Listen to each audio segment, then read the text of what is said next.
Bem-vindo ao nosso estudo bíblico semanal, aqui através do canal Palavra e Essência. Nosso objetivo aqui é expor o texto bíblico, fazer o texto bíblico conhecido e assim ajudar as pessoas que nos ouvem a crescer espiritualmente. Temos estudado o Evangelho de João. Hoje estaremos estudando o capítulo 14. Se você ainda não é inscrito no canal, por favor, se inscreva, compartilhe nas suas redes sociais e assim me ajude a expandir o reino de Deus. Então vamos ao texto bíblico, Evangelho de João, capítulo 14, versículos 1 até o 14 também. Diz assim: não se perturbe o vosso coração, ou as traduções antigas, não se turbe o vosso coração. Crede em Deus, crede também em mim. Na casa de meu pai há muitas moradas. Se não fosse assim, eu vos teria dito, pois vou preparar-vos lugar. E se eu for e vos preparar o lugar, virei outra vez e vos levarei para mim, para que onde eu estiver estejais vós também. E vós conheceis o caminho para onde eu vou. Disse-lhe Tomé: Senhor, não sabemos para onde vais. Como podemos saber o caminho? Jesus lhes respondeu: Eu sou o caminho, a verdade e a vida. Ninguém chega ao Pai a não ser por mim. Se de fato me conhecesseis, também conhecerias meu Pai, e desde agora o conheceis e o tendes visto. Então Filipe lhe disse: Senhor, mostra-nos o Pai, e isto nos basta. Jesus lhe respondeu: Filipe, há tanto tempo eu estou convosco e ainda não me conheces? Quem vê a mim, vê o Pai. Como podes dizer, mostra-nos o Pai? Tu não crês que estou no Pai e que Ele está em mim? As palavras que vos digo, não as digo por mim mesmo, mas o Pai que permanece em mim é quem faz as suas obras. Crede em mim, eu estou no Pai e Ele está em mim. Crede ao menos por causa das mesmas obras. Em verdade vos digo, aquele que crê em mim também fará as obras que eu faço e as fará maiores, pois estou indo para o meu Pai. E eu farei tudo o que pedirdes em meu nome, para que o Pai seja glorificado no Filho. E se me pedirdes alguma coisa em meu nome, eu o farei. Muito bem, esse é o texto onde Jesus aponta o caminho para o Pai, onde Jesus diz que Ele é o caminho para o Pai. E Jesus já tinha dito no capítulo 13, versículos 33, ele disse: Filhinhos, estarei convosco apenas mais um pouco de tempo. E os discípulos estavam elaborando isso dentro das suas mentes, estavam digerindo esta mensagem de Jesus, que Jesus tinha chegado ao final do seu ministério terreno e que ele iria passar pela crucificação, morte e ressurreição. E então os discípulos começam a ficar preocupados e Jesus, então, no capítulo 14, versículo 1, ele diz a famosa frase: não se turbe o vosso coração, crede em Deus, crede também em mim.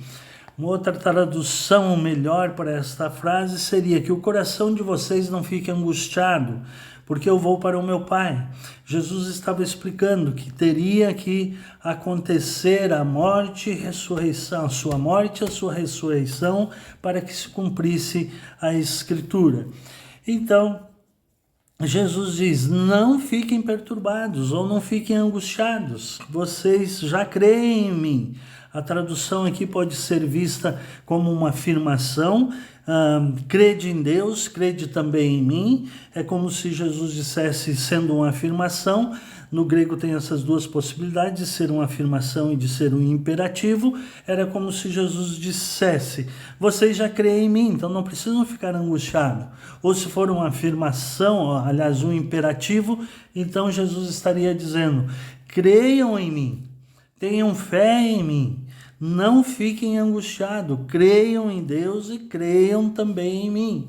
Na casa de meu Pai há muitas moradas. Como se Jesus estivesse deixando-os com esperança de reencontrá-lo novamente na casa de meu Pai, ou no céu. Na casa de meu pai há muitas moradas, disse Jesus. Se não fosse assim, ele teria dito, pois vou preparar-vos um lugar. Então Jesus está deixando claro que ele vai passar pela morte e ressurreição, vai para o céu e que lá no céu tem um lugar preparado para os discípulos. Esta é a mensagem. E se eu for e vos preparar lugar, virei outra vez e vos levarei para mim mesmo, para que onde eu estiver estejais vós também. A mensagem de esperança da segunda volta de Jesus Cristo, no grego parousia, quando Jesus está anunciando então que ele veio a primeira vez, cumpriu o seu ministério, vai morrer, ressuscitar, ascender aos céus e virá outra vez para levá-los, para que onde ele estiver, os seus discípulos estivessem também, para que onde ele estiver, nós estaremos também. E ele disse, e vós conheceis o caminho para onde eu vou. Jesus já tinha anunciado a sua morte, a sua ressurreição, mas os discípulos ainda estavam elaborando tudo isso nas suas mentes, como eu disse. Estavam digerindo essa mensagem. E aqui aparece o Tomé, Senhor, não sabemos para onde vai, como podemos saber o caminho? Jesus lhe respondeu, e esse texto é um texto famoso nas escrituras sagradas. Se você tem o costume de destacar na sua Bíblia, faça isso, porque é a afirmação, a sétima afirmação que Jesus faz a respeito de si mesmo: eu sou o caminho, a verdade e a vida. Então, ele é o caminho, a verdade e a vida. Quando Jesus fala que ele é o caminho, remete os discípulos à velha aliança, ao Antigo Testamento, onde o acesso a Deus era feito através do sumo sacerdote. Uma vez por ano, o sumo sacerdote entrava no lugar santíssimo do templo e ali intercedia pelo povo. Jesus está dizendo que agora o caminho não é mais os sacrifícios do antigo templo, não é mais os sacrifícios da velha aliança, não é mais através do sumo sacerdote apenas uma vez por mês, mas é um caminho de liberdade para todos aqueles que creem. Eu sou o caminho. E Jesus está dizendo, não é mais a velha aliança, eu sou o caminho, através de mim chegarão ao Pai. O final do versículo ele afirma isso, ninguém chega ao Pai a não ser por mim. Estabelece-se a nova aliança. Então, até então, os discípulos conheciam a velha aliança, a lei que previa todos aqueles sacrifícios e que previa o acesso do sumo sacerdote para interceder pelo povo uma vez por ano. E agora Jesus está dizendo, eu sou o caminho, agora é através de mim, através da fé em mim, a fé em Jesus Cristo, crede em Deus, crede também em mim, Jesus disse já lá no primeiro versículo, eu sou o caminho. E quando Jesus então morre na cruz do Calvário, quando ele brada, está consumado, o que acontece lá no templo? O véu do templo se rasgou, diz o texto bíblico. O que isso significa? Que Jesus é o caminho, que agora não é mais através do sumo sacerdote, que agora é através da fé em Jesus Cristo, fé no ministério de Jesus, fé na sua morte, fé na sua ressurreição, fé em Deus. Crede em Deus, crede também em mim. Tenham fé. E então, Jesus é o caminho para chegar a Deus, o único caminho. E até Paulo, na sua teologia, vai desenvolver esta questão e vai dizer que não há nenhum outro mediador entre Deus e homens, a não ser Jesus Cristo, homem. Então, quando Jesus afirma eu sou o caminho, é esta a referência, é este o contexto para os seus discípulos. Mas ele disse mais, não apenas é o caminho, mas ele também é a verdade. Eu sou a verdade. No capítulo 1 de João, quando ele menciona que Jesus é o verbo e que veio ao mundo, versículo 14, ele diz, e o verbo se fez carne e habitou entre nós, pleno de graça e de verdade. Agora Jesus está repetindo: eu sou o caminho, a verdade. A verdade é Jesus Cristo. E depois ele vai dizer no versículo 17 do capítulo 1 ainda: porque a lei foi dada por meio de Moisés, a graça e a verdade vieram por meio de Jesus Cristo. Jesus é a verdade. E então, esta é a verdade que revela o Deus verdadeiro, é a verdade que João testemunhou. João testemunhou a respeito da verdade. Ele disse, o João Batista disse, que ele testemunhava a respeito de Jesus Cristo, que era a verdade, capítulo 5, versículo 33.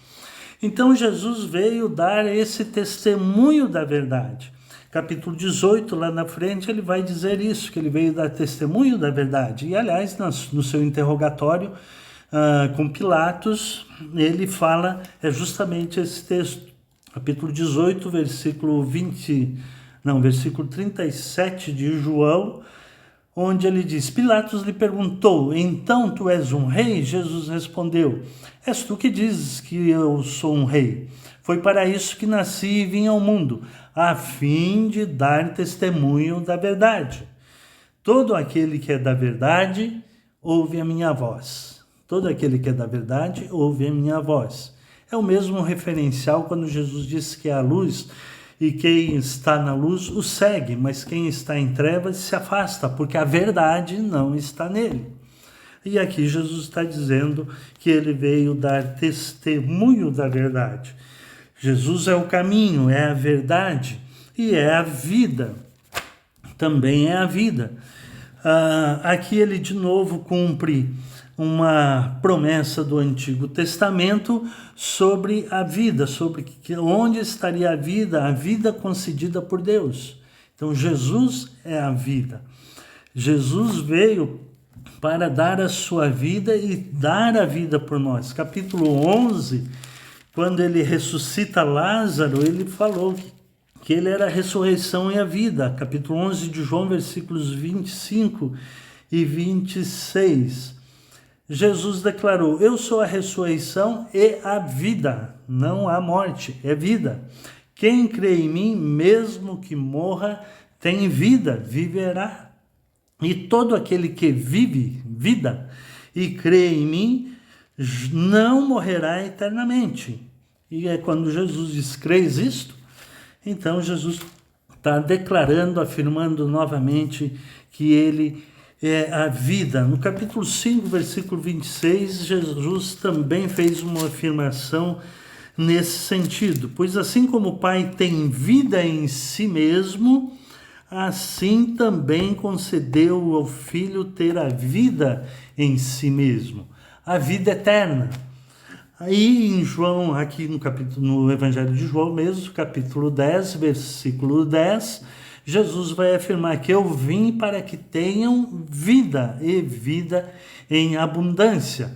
A palavra vida aí no grego é zoé, que tem o sentido de vida com significado. Vida que vale a pena ser vivida, que vale a pena ser vivida, vida com sentido. Vida abundante foi a tradução. E Jesus está reafirmando aqui: eu sou o caminho, a verdade e a vida. O caminho, porque é através de Jesus que agora se chega ao Pai, da fé em Jesus Cristo. É a verdade, porque a verdade está nele. E capítulo 8 ele deixou isso claro, que ele era a verdade, quem não é da verdade é do diabo. Pois capítulo 8 de João, versículo 44, o vosso pai é o diabo e quereis satisfazer os desejos. Ele foi homicida desde o princípio e não se firmou na verdade, pois nele não há verdade. Quando ele mente, o Satanás, o diabo, fala do que lhe é próprio, pois é mentiroso e pai da mentira. Mas porque eu digo a verdade, não me credes. Jesus, a verdade, e Jesus, a vida. Por isso que quando nós cremos em Jesus Cristo, nós podemos usufruir desta vida abundante, vida com significado, vida com esperança, vida que vale a pena ser vivida. E ele está fazendo essa afirmação quando Tomé lhe diz: Senhor, não sabendo para onde vais, mostra-me o caminho. Ele diz: eu sou o caminho, eu sou a verdade, eu sou a vida. E depois do versículo 7, se de fato me conhecesseis, também conhecerias meu Pai, e desde agora o conheceis e o tendes visto. Então Filipe lhe disse: Senhor, mostra-nos o Pai, e isso nos basta. E aqui nós temos de novo uma afirmação da divindade de Jesus Cristo. Note que João, eu tenho sempre dito isso aqui, sempre procura mostrar a humanidade de Jesus, a natureza humana de Jesus e a natureza divina de Jesus. E aqui Jesus está afirmando para Filipe de novo a sua natureza divina. Jesus lhe respondeu: Filipe, há tanto tempo eu estou convosco e ainda não me conheces? Quem vê a mim, vê o Pai. Como podes me dizer, mostra-me o Pai? Tu não crês que eu estou no Pai e que Ele está em mim? As palavras que vos digo, não as digo por mim mesmo, mas o Pai que permanece em mim é quem faz as suas obras. Jesus está afirmando a sua divindade, a sua unidade com o Pai. Capítulo 17, que nós vamos ver mais adiante, Jesus faz a sua oração sacerdotal, onde ele afirma várias vezes: eu e o Pai somos um, afirmando a sua divindade. E no versículo 11 aqui do capítulo 14, Jesus continua dizendo para Filipe e para os outros discípulos que estavam ouvindo a conversa: crede em mim, eu estou no Pai e Ele está em mim. Crede ao menos por causa das mesmas obras. As obras que Jesus fez, os milagres que Jesus fez, os sinais, como diz João. João usa como sinal aqui. Aliás, João menciona aqui 6 sinais, 6 milagres que Jesus fez. O primeiro sinal, a transformação da água em vinho. Depois João menciona a cura de um oficial do rei, no capítulo 4. Depois Jesus cura o paralítico de Betesda, que está no capítulo 5. Depois do capítulo 6, a multiplicação dos pães e peixes. No capítulo 9, a cura de um cego de nascença. E no capítulo 11, a ressurreição de Lázaro. São essas as obras que João menciona, ou os sinais que João menciona, os milagres que Jesus fez aqui relatados por João no seu evangelho. E é a respeito desses sinais, dessas obras que ele está mencionando aqui. Versículo 12: em verdade vos digo, aquele que crê em mim também fará as obras que eu faço e fará maiores, pois estou indo para o Pai. A continuidade do ministério de Jesus foi incumbida aos seus discípulos. Fazer as obras de Jesus aqui implica então em viver como Jesus Cristo viveu e também, sim, os milagres. Jesus faz milagres até hoje, através da fé, da oração e assim por diante. E então no versículo 13 ele menciona isso: vocês precisam continuar essas obras e farão maiores porque terá uma extensão muito maior. O ministério de Jesus se resumiu à Palestina através dos discípulos, que na época eram apenas 11 já, né? Porque Judas já havia se retirado. Então eles teriam capacidade muito maior de expandir o reino de Deus. E foi isso que aconteceu, relatado no livro de Atos. Quando os discípulos ficam em Jerusalém, desce o Espírito Santo sobre eles, e então, a partir dali, eles começam a pregar o Evangelho em Jerusalém, toda a Judéia, Samaria e até os confins da terra, fazendo as obras de Jesus maiores ainda. Então, esta é a mensagem de Jesus, esta é a mensagem que Jesus mostra, dando ênfase que Ele é o caminho para o Pai, e mostrando então a sua divindade através da conversa que ele tem particularmente com o Filipe. Então, crede em Deus, crede também em Jesus Cristo, tenham confiança pessoal e relacional. Então eu quero encerrar a palavra de hoje, o estudo de hoje, dizendo isso, que crer em Jesus Cristo implica em ter confiança pessoalmente, ter uma confiança de fé, de acreditar, mas também esta confiança precisa me levar a um relacionamento íntimo com Jesus, íntimo com Deus, íntimo com o Pai, com o Filho, com o Espírito Santo, enfim, com a Trindade. Crede em Deus, crede também em mim. Jesus é o caminho para que nos leva ao Pai. E crer implica em fé e relacionamento. Muito obrigado por me ouvir. Que Deus vos abençoe. Se essa aula te ajudou, compartilhe nas suas redes sociais e assim me ajude a expandir o reino de Deus. Muito obrigado.